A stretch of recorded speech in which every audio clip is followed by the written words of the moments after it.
at the bottom of this phone here. Yeah, so a couple things that came up pretty recently, so it seemed like a good thing to go over. I'm sure we've touched upon this before. A recent one was repairs outstanding. So get to the walkthrough and you find out that the termite's not done, and the listing agent just let you know that, hey, actually that's going to get paid at settlement, and the repairs and the work will all be done after closing. Or you find out that the PICRA items, the things that are agreed upon that the seller would fix, were not actually done, or were done sort of, but not completed. Um, those are problems. I know oftentimes we run situations where folks are just like, well, let's escrow. That'll fix everything. We'll just we'll make closing happen, hold some of the seller's money, and all will be well. That's not always the case, of course. We had this happen recently. The termite repairs. That was the first I'd heard that before. The listing agent let the selling agent know that, those repairs are going to just be done after closing. There was no discussion. There wasn't a, hey, sorry, we dropped the ball.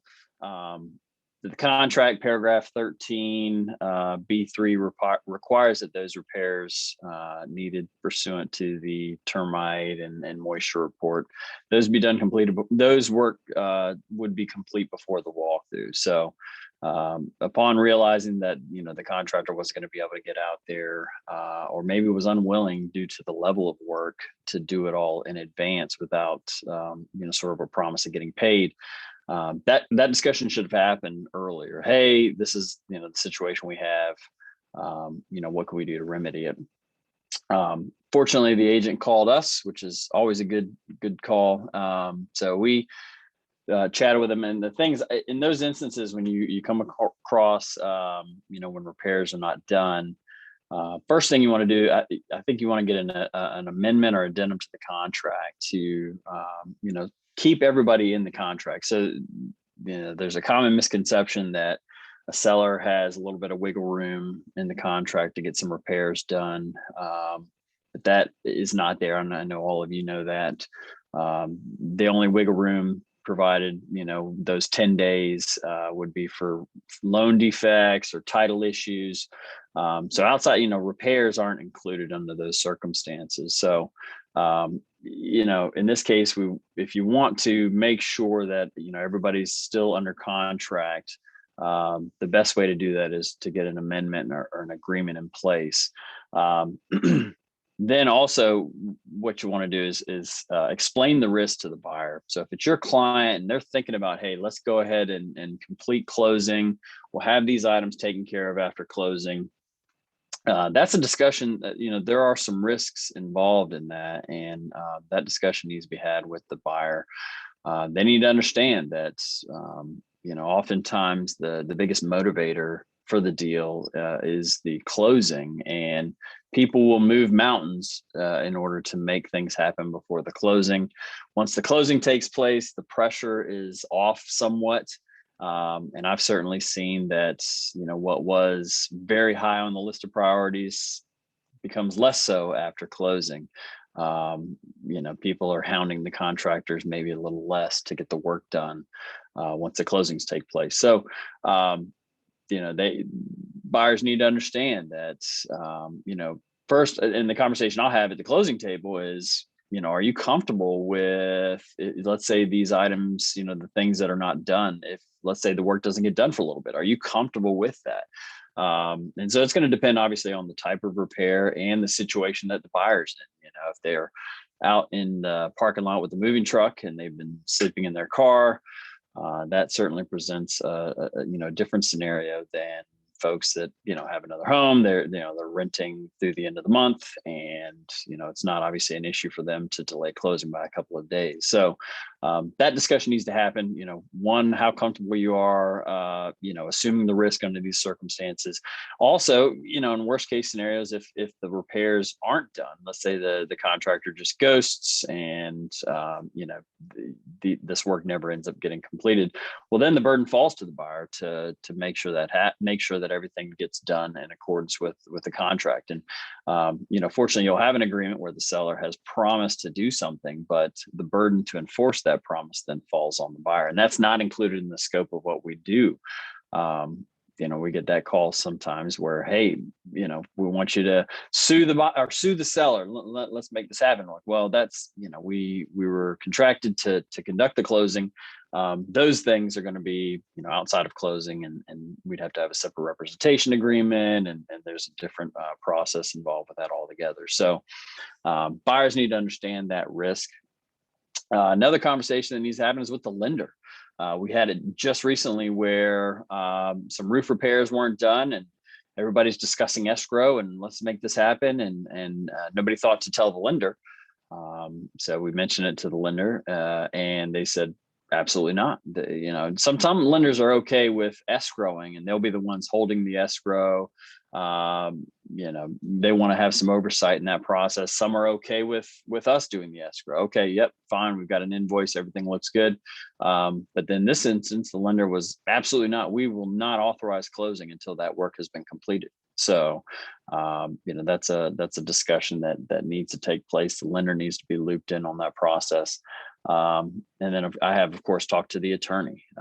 It's always best to loop us in, and that way we can more fully explain to the buyer the risks involved. And we'll, of course, have backed you up as well. So it'll make you look good in your client's eyes to hear it from us, as well from you, the risks involved in the transaction. So those are things to consider when there are, items still remaining outstanding. Something I always will say is, if it's specifically for PICRA items, well, they've already promised once to get everything done. If you get another promise there, now we've got two promises to do the same work here. So now being a seller's market, of course, it sort of changes the dynamic. A lot of buyers are desperate and they need to get in there, but these are things that folks need to weigh and to consider and really think about before they push forward. I had an agent mention that the client just said, well, whatever you think. And I said, that is not the position you want to be in, because if things go south, guess whose fault it is? It is your fault at that point. So does anybody have any thoughts or questions, or any situations that have come up with outstanding repair items that you'd like to ask?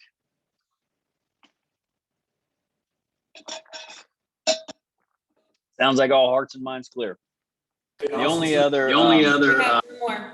Oh, Sir, a quick question. So in the case where there's, I'm a listing agent on an estate sale, and there's a trustee, and for some reason, he knows I don't know anything about the law, but he keeps saying that he should be getting some money as the trustee fee, even though communication from the attorney is saying that it'll go into the bank account that he's privy to.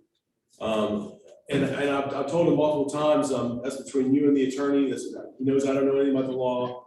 And I told him you need to talk to the attorney about that. What's your best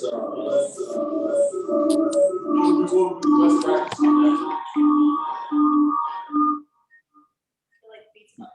You faded out a little towards the end there. Someone's not muted. Someone's not muted. There we go. Sorry, Adam. So I heard the executor fee, and then something towards the end there. I didn't quite catch maybe the end of the question. Since the client knows that I don't know anything about the law, and I've told him multiple times that that's between you and the attorney, I want to be responsible. So what's the best practice as the realtor to make sure all hearts and mind are on the one accord with that? Sure.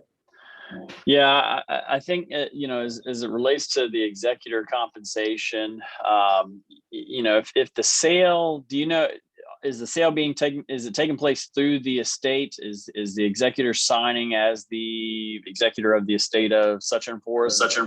Yes, yes. Okay. Okay. Yeah. So in that Yeah, so in that instance, oh man, I'm getting an echo. Is that something I'm doing or? Yeah. Okay, here we go.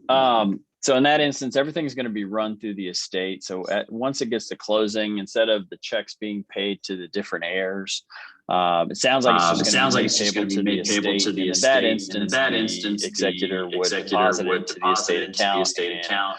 And they would have to distribute it in accordance with the code and the requirements for being the executor. It's weird. I'm hearing myself right after Did anybody else have any more questions? Any questions? Anyone that, of the people that are actually on there, you can unmute if you have a question. All right, that's awesome. Thank you so much, Austin. I really appreciate you talking about that. Did you have another subject or was that the end of today? I do. We had one something pretty come up recently, pretty so recently, so I thought it'd be worth mentioning. Yeah. Do you hear the feedback? Is that Yeah, just? we don't hear it. Okay. Okay. All right. I'm just gonna turn the volume down. down. Okay. So the only only other thing that came up was we had back-to-back closings. So a seller was seller and a buyer. They sold a home. sold a home. They purchased the purchased home on the same day. And it turns out they needed funds from the sale for the actual purchase of the property. And so that's typically a big problem, big no-no. We try to discourage folks. We'll repeatedly ask them. The problem that you run into is, if we're handling their purchase, then the sale, unless it works out to where it's in our office as well, which is usually not. You've got another office that is handling the recording and disbursement, and that is typically done, as everybody knows, the day after closing. So day or two, possibly, depending on what's going on in their office. They technically, a settlement agent has 48 hours to disperse a file. So if you've got somebody who is needing the funds from the sale of their home to then purchase the second home, they have to, when you go to closing, you have to have all of your documents signed. You've got to have all the money you need for closing that day. And so when you show up at the closing table and you don't have the funds needed to close, that's a problem. Technically, that buyer will be in default of the contract.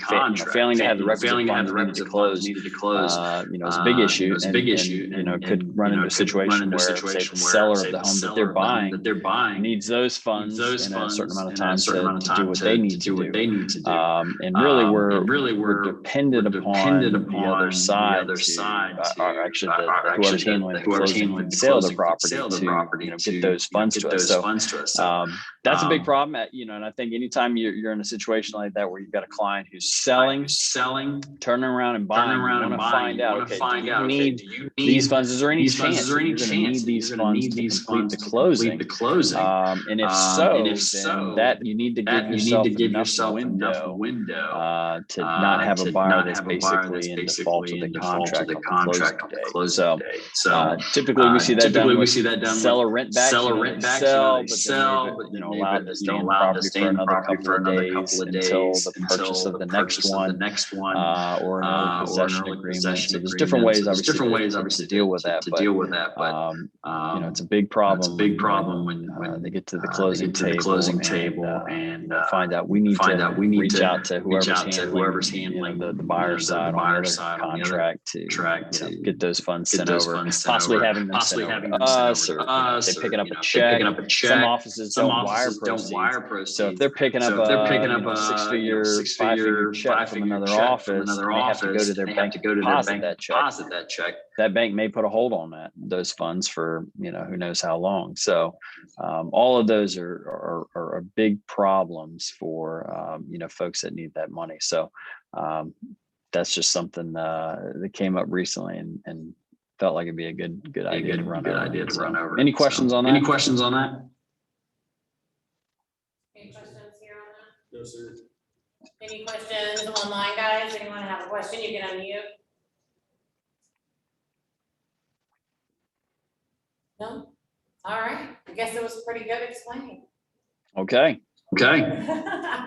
Thank you. Thank you so much, Yeah. Austin. Yeah. Thank you. Thanks for having me, guys. Thanks for Look having me, forward to guys. seeing Look forward to seeing y'all. Maybe, can you try muting everybody and unmuting them because the echo's still really bad. They're all muted. I already hit it. Carla, go ahead. You are next. Good morning. Morning. All right. So the only thing that I have is just a reminder about your commissions.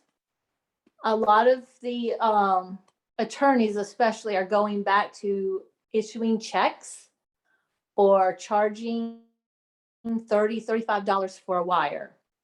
So you need to make sure whoever is dispersing, the buyer's side, has your instructions of if you want it wired, picking it up, or being mailed. Beware, if they mail it, it can take up to a week to get to our office, even if it's mailed in Virginia Beach.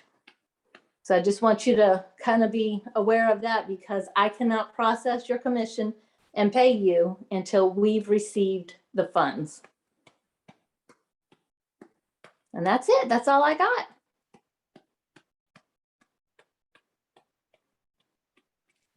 Did anybody have any questions for Carla?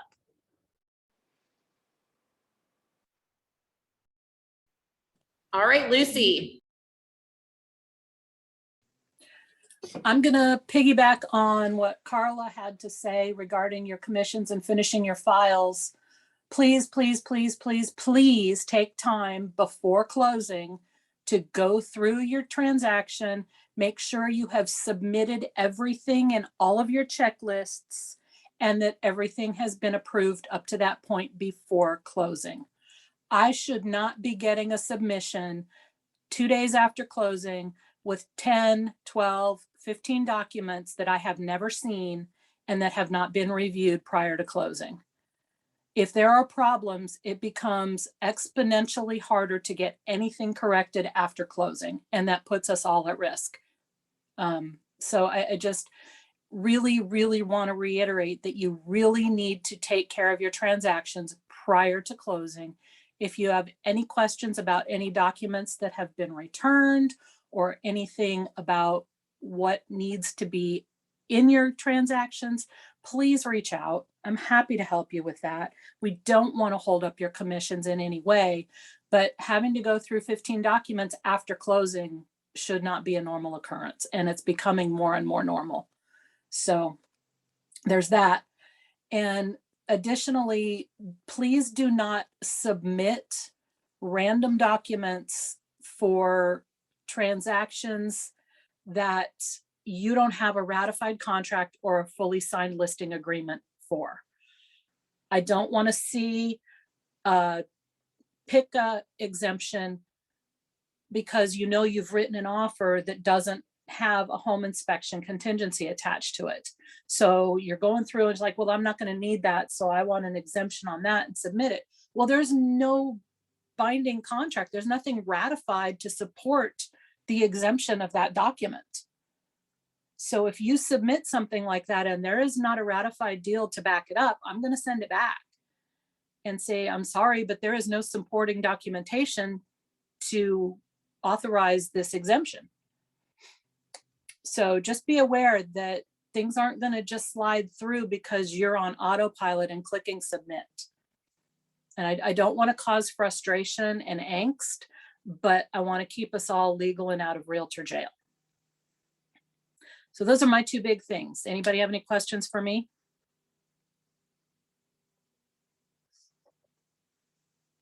Anybody online have any questions? No? Is this still echoing, Regina?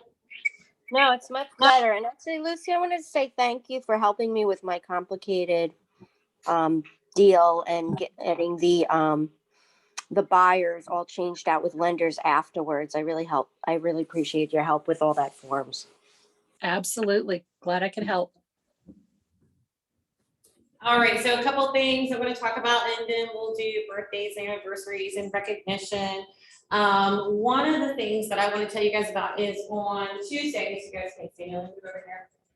On Tuesdays here at Gather in Norfolk, we actually have a Stump Your Broker meeting every Tuesday at 10 o'clock. Today, we're going to have it right after this meeting because we have a team meeting. But every Tuesday, 10 o'clock, we have a Stump Your Broker meeting. And the mentors and myself come here and we just spend an hour going through situations, and some are easy, some are hard, but everybody walks away learning something. I even learned something a couple weeks ago. So we've had tenure agents that have learned things. We've had new agents that have learned things. This is the one class that is good for everybody. It's not recorded because we actually go through specific scenarios with client detail that we're talking about, so we can't record it. So it's one that's live and in person, but it's every Tuesday here at Gather at 10 a.m. and it's one of the most important meetings that we have. And we do it every single week. So make sure that you do your best to try to come to at least one of those, if not all of them. It's a different subject every single week. And again, it's one of the most important meetings that we have because you actually learn different things that you possibly could not have learned because you never had that situation come up. So like I said, we've had tenured and new agents all have learned stuff. I have yet to see anybody in the room know the answer to every single question, whether they've been in the business for 35, 40 years or 2 days. So we always have a room full that learns. So make sure you're here and it's on your calendars. Another thing is that Caitlin is sending out invites, and she sent you emails, she sent you texts, but today, 15 of you were 5 minutes late to the meeting and you only went on because I texted you and told you that the link was here. Now I don't know which 15 it was because I didn't go through the names, I just saw the number rise. But be cognizant of your times and your meetings and put them on your calendar. The admin is working really hard to make sure you have calendar invites. It's on our Facebook. You have text, you have weekly text, you have daily text, and you're still that many didn't come until I texted you the link. Please, please, please be responsible. Put these on your calendar. The admin have things to do, such as like processing your contracts and listings, as opposed to sending you 5 million texts. And so let's make sure that we help them by putting it on our calendar for things that are important and for you to be there, because the invites actually have the link and everything in them. So, just be respectful with that and make sure that you come on. Today I waited 5 minutes before I even sent out because the admin was doing something and they could not send out the invite. So I waited 5 minutes and then a bunch of you jumped on. So make sure that you have it in your calendars every month at the exact same time, the exact same place. We have it every month, same time, same place. Just put it in your calendar. Be cognizant. It's super important. The attorney comes on here and talks, and Lucy talks, and Carla talks, and I talk, and some of the mentors talk. Like, it's really important. So it's not required, but if you want to be on here, you definitely have to put in your calendar so that you can remember to be on, guys. We bring this stuff to you because it's free to you, and also it builds your knowledge. But we bring it to you so that you don't have to go somewhere and pay for it. We have the attorney come on and spend their time with you. So let's make sure we do that. This one and then the Tuesday meeting are the two most important ones of the month. Every Monday and Friday, we have Bill Crespo, who teaches class as well that you can log into. But next week on Thursday, all day, you guys have a free ticket. Well, there's only a few seats left because we want to take 40 people. It's going to be at our Hilltop office, the brick and mortar there. We have an all-day event with lunch served, with Bill Crespo teaching all of us how to get leads, where to get leads, how to prospect, coaching, what we can do differently, what we need to keep doing, maybe what we need to do more of. And he's going to be there. Usually this class is, how much was this class in the past? 500, thank you. 500 for us, which was a discount. I think it was $750 for those outside our office. But now it is free this year for you all because we have footed the bill for everyone in the office up to a certain amount of people. Again, there's only a few seats left and lunch is provided. Bring your little backpack, bring your computer, bring your mind, and bring your energy. And you guys will be there from 9 to 5. For those of you that just got into real estate, it's cuckoo for you not to be there. This is huge. He's a national coach. He's one of the top 10 in the US. And for you to have free coaching like that is unheard of. You're not going to get it anywhere else except for at our office. It's not even our website. That is a Thomas and Cindy, Carla, and Caitlin thing. So we need to make sure we have that. On top of that, you guys hopefully saw my post on Facebook. We have a new video room that is at Hilltop that we are putting together, and that is because of Bill Crespo. So we can go ahead and use the lights and different things, and I can help you guys out with that. Oh, yes. Sorry, it was me, I'm sorry.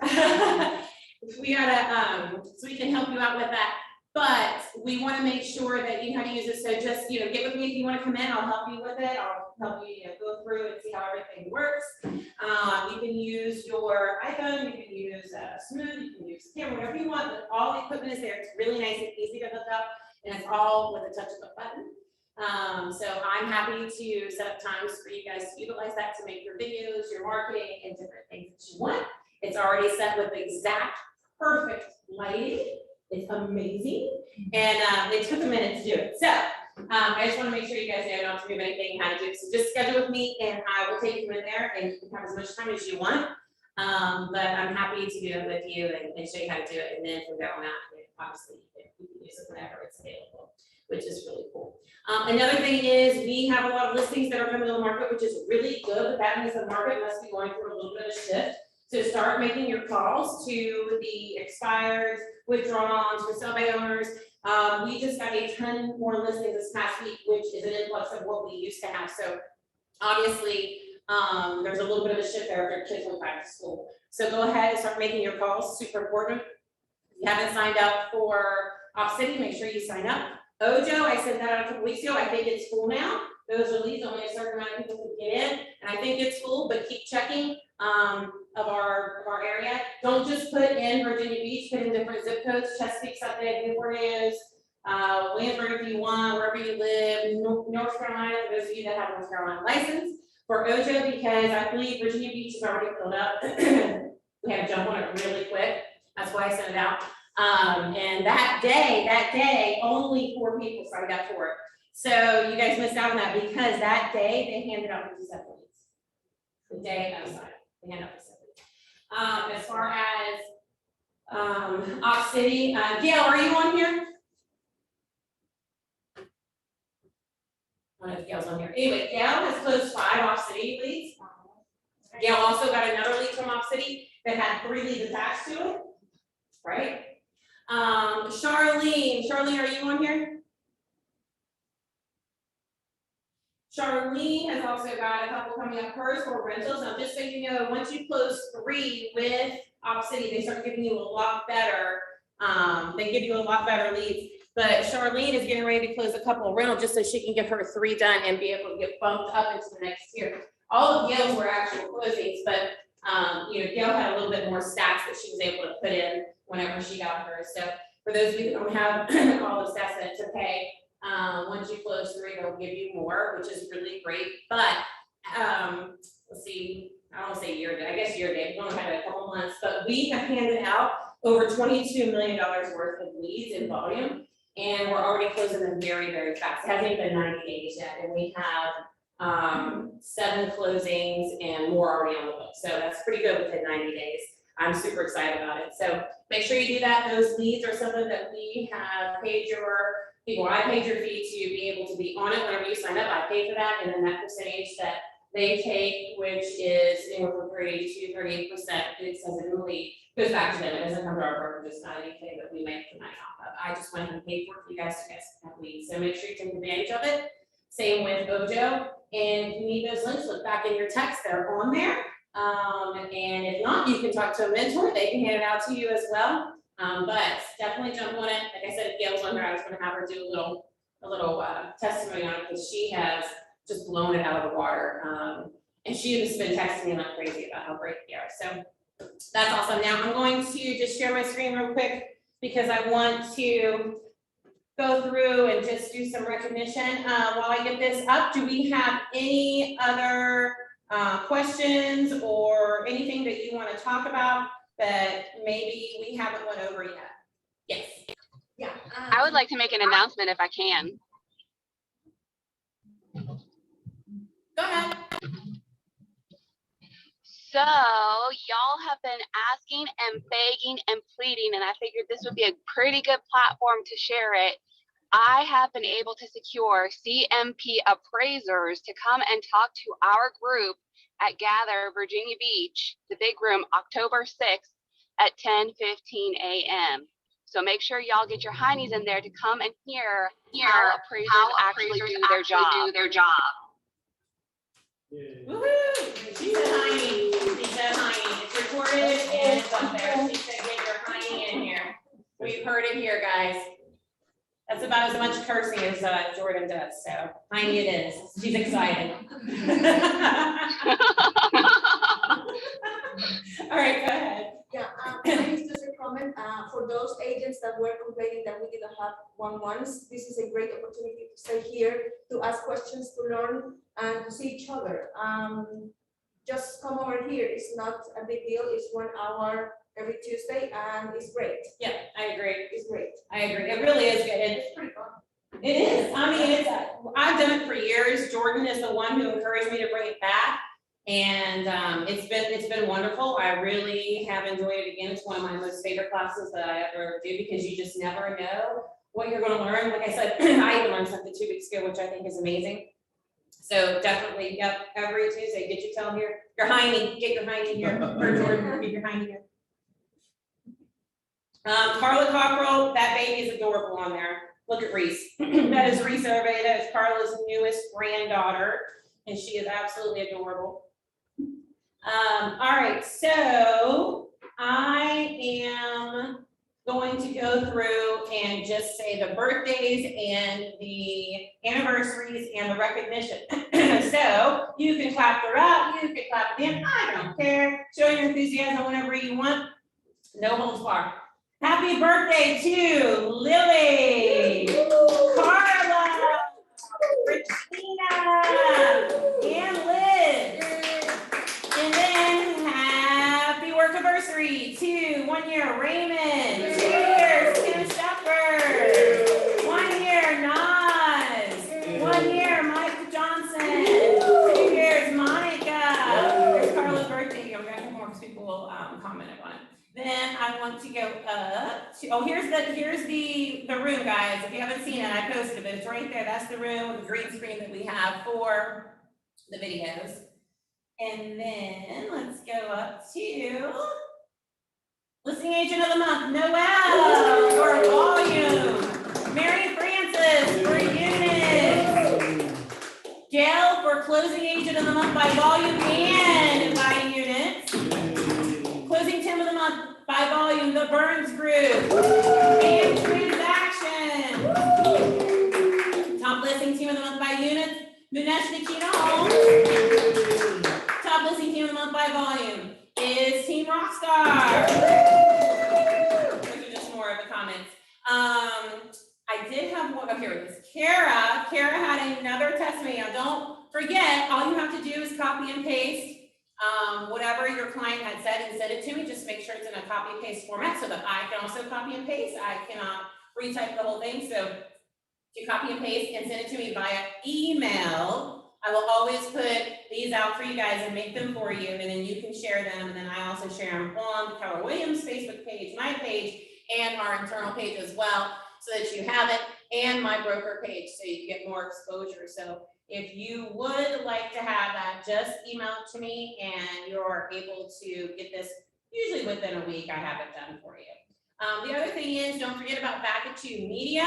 If you're not on Back at You Media, you did not go through the proper steps in your welcome email, and you need to make sure that you go through those steps to be able to email me the info that I need to put you on Back at You Media. If you are not on Back at You Media by choice, it's a little crazy because we pay for that for you, and you're able to actually utilize that for marketing purposes, and it does automatic marketing for you. So if you're not using that, that's a little crazy too. We have all these wonderful things, and I don't see everyone using them, and it's a little nuts to me because we want to make sure that we're giving you all the things that you need. Everyone's asking for free marketing, we gave it to you. Asking for leads, we gave it to you. Asking for training, we gave it to you. Asking for one-on-ones, we gave it to you. Asking for mentors, we gave it to you.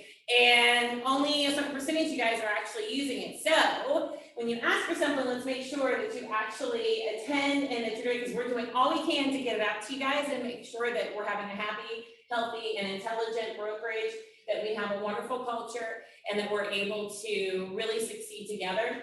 So let's make sure that we do that.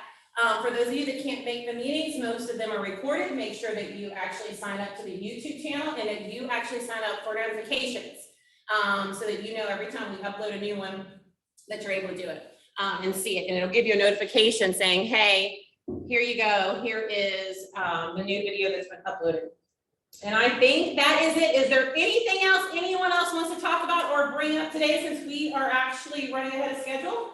We went through almost everything in record time, which I love. Is there anything else anyone wants to bring up, talk about, or discuss before we go ahead and we're gonna sign off of this? We're gonna keep it up. We're gonna keep it up on another screen. We're actually gonna log back in. We're not log in, but we're gonna have another screen up that we're gonna continue on with the Stump the Broker if nobody else has anything.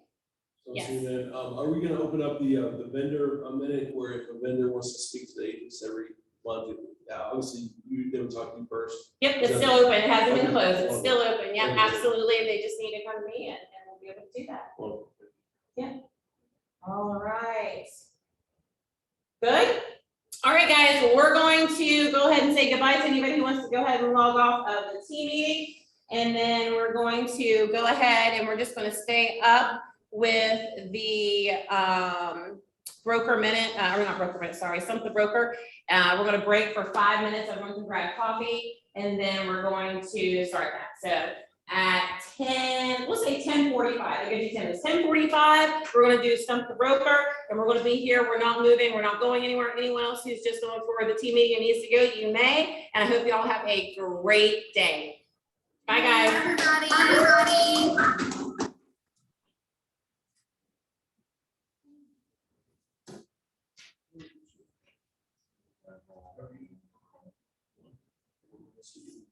yeah. Have my second. Yes. Stop the recording. Yeah, this one's residential, the first one.